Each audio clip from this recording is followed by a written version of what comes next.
I tried to beat Luigi's classic mode route in Smash Ultimate with just his side beat, and boy was it a wild ride. Be sure to like and subscribe if you enjoyed the video, and without further ado, let's go.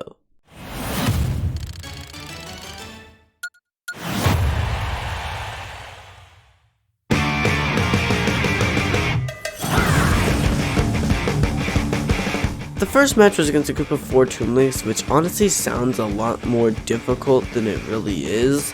Honestly, the hardest part about it was forgetting that I could charge my side Bs, so I was just kind of running into them with 7 damage hits, but hey, after I remembered, it was pretty easy.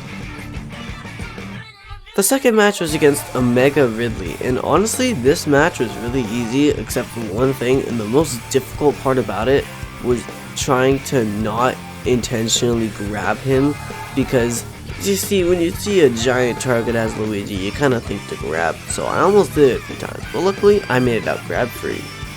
Bayonetta? Sounds like a dream that night. Bayonetta was a pretty easy fight, in all honesty. I don't know why they put her after the Ridley and Toon Links, but she was pretty much as easy as the rest of them.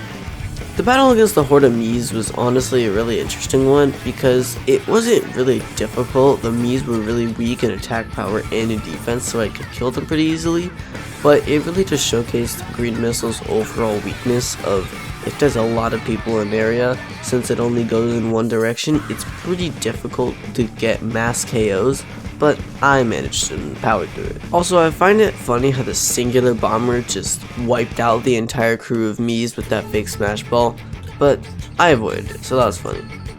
Next up was everyone's favorite Demon Swordsman. He's my favorite now too, because he didn't give me a hard time, instead, just SD'd. That was fun.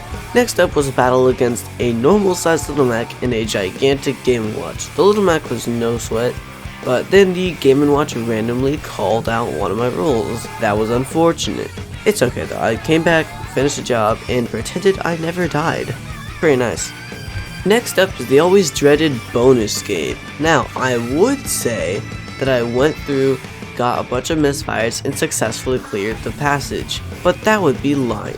So, being the honest person I am, I struggled a bit. And finally, of course, we have the boss, being Dracula this time.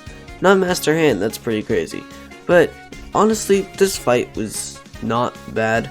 Dracula tends to be one of the easier bosses in this game, just because splitting it into 2 parts means each part has to be individually, like, kind of, half the power. So, it's a pretty simple boss fight, especially if you get misfires, which, of course, being me, I did. But even if you don't get misfires, it's still pretty easy to just charge it up and deal a sizable amount of damage to the boss. But yeah, we got that done pretty fast. But with that, that is the end of the challenge. Thank you so much for watching. Be sure to like and subscribe if you enjoy, and I'll see you guys in the next one.